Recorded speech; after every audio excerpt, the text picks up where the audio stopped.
Fala pessoal, tudo bem? Eu sou Cristiano Andegraff, arqueólogo, aqui na cidade do Rio Grande, estado do Rio Grande do Sul, sul do Brasil.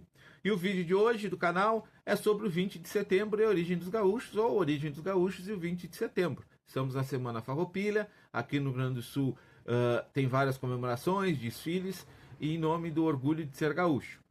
Mas como somos o canal de Memórias Esquecidas, vamos falar um pouco sobre essa data, de questões que não são lembradas, muitas foram esquecidas propositalmente. E vamos começar com a origem do gaúcho. Etnicamente, o gaúcho ele é originário de mães indígenas e pais europeus, mais especificamente portugueses e espanhóis, que muitas vezes cometeram estupros, né, com as indígenas, e acabou se formando esse grupo, nascendo vários indivíduos e formaram o grupo social, que mais tarde vai ser chamado de gaúchos. Isso acontece na região de Argentina, Uruguai e Brasil, no Pampa, tá? Um bioma que está presente nesses três países e, obviamente, quando isso começa, esses três países ainda não estão delimitados, as fronteiras atuais não estão delimitadas, tá? E nem existiam enquanto países, eram colônias de Portugal e de Espanha. Esse grupo que vai se formar, que mais tarde vai ser chamado de gaúcho, ele vai andar livremente pelo Pampa, para essa ampla região. Ele é marginalizado, ele não está dentro do sistema ainda colonial da época. Então, ele é considerado vagabundo, vadios, vagos, eles considerados bandoleiros, que assaltam estâncias, roubam em estradas e são descritos como não indígenas, não europeus, um grupo que se vestia como os indígenas, né, com roupas indígenas, mas que não eram indígenas, né, eram descendentes de indígenas. A primeira, vamos dizer assim, primeira referência a esse grupo, que era um grupo social, surge lá em 1717 na fronteira de Santa Fé, na Argentina. Tá? Depois, em 1617, surge a primeira referência do termo, né, como eu falei, lá em Santa Fé. Em 1686, os padres jesuítas vão descrever o que seriam mais tarde os gaúchos, né, como não indígenas, europeus, etc., como eu comentei. Então, vem daí essa primeira descrição. Já a origem do termo gaúcho é muito controversa, tem várias versões de que é indígena, de que pode ser até árabe, pode ser europeu, né? Mas o termo escrito pela primeira vez que se tem notícias até agora é num documento em 1771 que é enviado para o vice-rei do Plata, né? Que é a região ali de Uruguai, Argentina atualmente, que descreve, cita que foi avistado grupos de gaúchos, tá? E se pede reforços para se defender desses grupos que faziam, né, a sobrevivência, roubavam nas estâncias, nas estradas, ou seja, como eu falei, um grupo extremamente marginalizado. E é aí que vai surgir esse termo que vai se mudando, né, até chegar ao gaúcho atual. Lá em 1820, o Saint-Hilaire, né, Auguste Saint-Hilaire, um naturalista francês que esteve em Rio Grande, que viajou o Brasil, e ele descreve esse grupo como sendo um grupo de seria homem sem moral, sem religião, na maioria índios, né, ou mestiços, né, que foi assim denominados pelos portugueses, gaúchos, tá? Os gaúchos vão passar cerca de 200 anos fora desse sistema e vão começar a trabalhar nas estâncias aí a partir do século XIX, tá? Porque aí eles têm habilidade com gado, são exímios cavaleiros, ou seja, o gaúcho, a origem, né, tanto étnica como social do gaúcho, ela é totalmente fora do sistema colonial, do sistema europeu que estava sendo imposto aqui. A origem indígena, europeia, e que acaba se tornando os peões de fazenda, os trabalhadores, é uma origem bem não elitizada, tá? Acho que esse seria o termo correto. O gaúcho não vem de elite, o gaúcho não vem de monarquias, o gaúcho é o trabalhador raiz de hoje, né? Nós vamos colocar assim. Então, e para entrar agora na questão do 20 de setembro, lembrar que o termo gaúcho era um termo pejorativo. E por isso os farroupilhas, né? Bento Gonçalves, Davi Canabarro e toda essa cúpula farroupilha não se identificava como gaúcho, e sim como rio-grandense. Tá? Se você tivesse o século XIX, durante a Revolução Farroupilha, chegasse lá e falasse Bento Gonçalves ou gaúcho, com certeza você ia ter um problema. Estaria ofendendo o Bento Gonçalves. Buenas. Entrando no ritmo da Revolução Farroupilha, a Revolução Farroupilha é comemorada 20 de setembro, que é quando começa a Revolução, e não quando ela termina. E por que isso? Porque, na realidade, ela acaba se tornando uma derrota da elite. Porque a Revolução Farroupilha ela é uma revolta da elite rio-grandense. Tá? Eram charqueadores, donos de estâncias, senhores de escravos, escravizados, tá? Que, devido a uma desavença comercial com o Império, com o governo central, na época de Dom Pedro II, com a regência, né?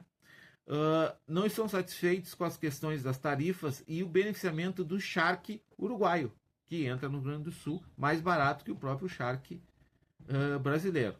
Lembrando que o charque era o alimento básico dos escravizados em todo o Brasil. Então, não se comemora isso, o fim, se comemora o início da Revolução. Tá? Que foi a maior revolta e que durou mais tempo no Brasil? Sim, foi. Tá? Mas era uma revolta da elite, que obviamente leva o exército, forma um exército de peões, né? de camponeses, de trabalhadores em geral da época e também escravizados, com a promessa de que no fim eles seriam libertos. Mas mais adiante eu vou tocar nesse assunto, tá? A Revolução Farroupilha ela não tinha um caráter de separação do Rio Grande do Sul. Apesar de ter se tornado, com o passar do tempo, uma reivindicação de formar um novo país, ela não começa assim. Como eu disse, é uma questão comercial. Não tinha reivindicação. Começa em 1835, 20 de setembro, com a invasão de Porto Alegre e o governo do pró-império, o governo do império, né, foge para a cidade do Rio Grande, exatamente aqui em Rio Grande. Também vou tocar nesse assunto mais adiante. Então o objetivo era melhorar as questões comerciais para a elite rio-grandense. Mas aí em 1836, depois da Batalha de Seival, o general Neto, tá, ele declara a República Rio-Grandense. Então houve um racha na cúpula rio-grandense dos farroupilhas. Alguns que queriam, no fim, a separação e outros que não queriam a separação. Tá? Entre eles, que não queriam a separação, Davi Canabarro. Tá? É importante dizer que a Revolução Farroupilha ela vai durar 10 anos, tá? com essa reivindicação da questão comercial e depois com a declaração da República Rio-Grandense, e vai se arrastar por 10 anos e ela acaba levando a um esgotamento, tanto do Império como dos próprios farrapos. Esgotamento comercial, financeiro, de recursos humanos, né?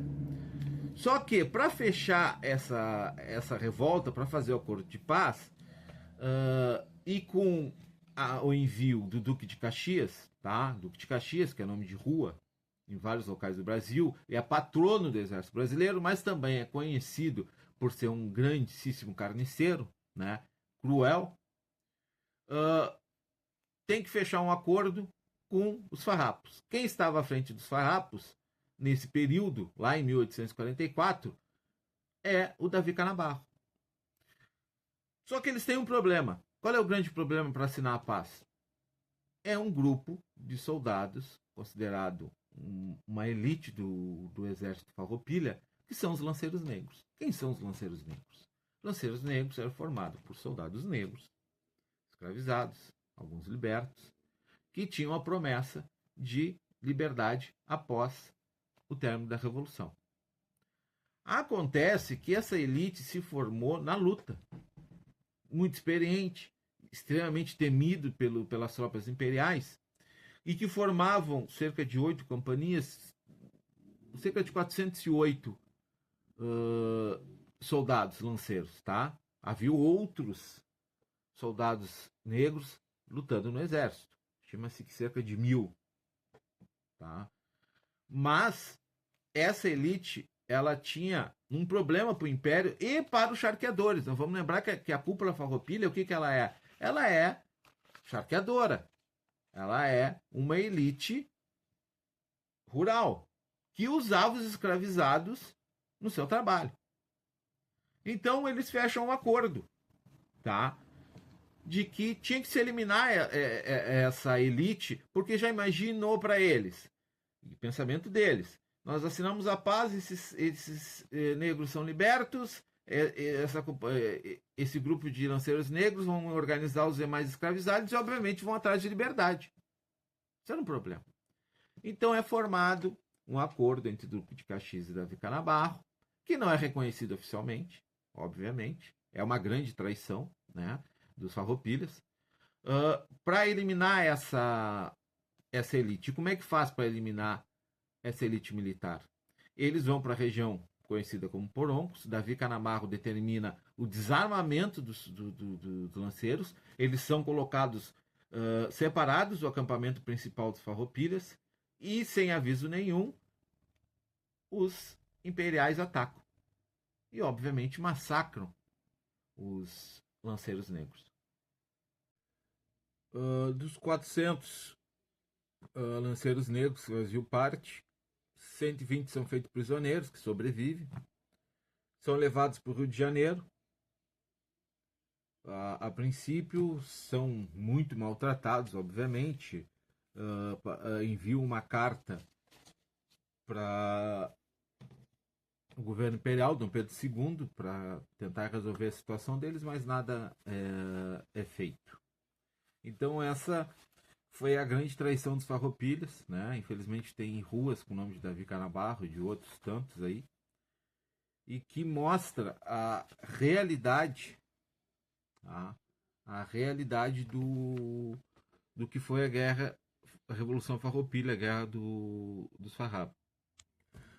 Bom, algumas outras curiosidades em relação a essa questão toda do 20 de setembro e da Revolução Farroupilha. E também dessa questão da tradição gaúcha que se criou, né? O termo gaúcho só vai pegar mesmo a partir do século XX, né? Começa a surgir os movimentos tradicionalistas, né? Que é criado por filhos de estancieiros que vão estudar na capital, mas isso é para outro vídeo, outro assunto para quem se interessar. E fala-se muito dessa forte cultura, e realmente existe essa forte cultura, isso tudo no interior do município, né, dos municípios do Rio Grande do Sul. Umas curiosidades: a bombacha, dita como grande tradição do Rio Grande do Sul. A bombacha, na realidade, foi implantada pelos ingleses no continente americano. Depois da Guerra da Crimeia, no século XIX, sobra aquele uniforme, aquele estilo de calça, que era usado pelos persas, os iranianos, que nós conhecemos como iranianos, né, é divulgado, lá do Irã, pelos turcos otomanos, e aí, por uma jogada comercial, os ingleses trazem a bombacha, que entra pela Argentina e depois se dissemina por essa parte sul aqui, que é uma vestimenta que caiu no gosto por ser fácil de dar mobilidade para o trabalhador no campo, né? Antes disso se usava o xiripá, que é uma vestimenta de origem indígena. Em relação ao Rio Grande e São José do Norte, né? Nunca foram conquistados pelos farroupilhas. Rio Grande, o governo imperial foge, né? Lá de Porto Alegre, fecham a barra para não se ter acesso logístico para os farroupilhas, tanto que tem um episódio do Garibaldi, né, que atravessa por terra os pranchões, os barcos, para poder, por exemplo, ir para Santa Catarina. E São José do Norte tem o apelido de Muito Heróica Vila, porque ela resistiu a um ataque farroupilha. uma das batalhas mais sangrentas da Revolução Farroupilha, da Guerra dos Farrapos. E testemunho heróico à vila foi dado porque ela resistiu ao ataque do exército rio-grandense na época. E por ironia do destino, né, vamos dizer assim, não, apesar de eu não acreditar nisso, mas Bento Gonçalves hoje está seus restos mortais estão aqui em Rio Grande. No início do século XX houve um concurso, monumento que se escreveu de Rio Grande, ganhou e Bento Gonçalves foi transferido, se não me engano, em 1909 para cá. Aí os restos mortais estão na Praça Tamandaré, muito conhecido, famoso, na realidade o monumento, túmulo, né, do Bento Gonçalves. Pois é, pessoal, então é isso. Sabiam dessas histórias? Não sabiam? Querem comentar? Querem saber mais alguma coisa? Então deixa a curtida, deixa um comentário, compartilha. E 20 de setembro, Semana Farroupilha, mês de setembro, dia do gaúcho. E uma gauchada aí que se identifica, né, com essas origens humildes e não fantasiosas e romantizadas muito pelos meios de comunicação. Um grande abraço para vocês. Até o próximo vídeo, pessoal. Até mais.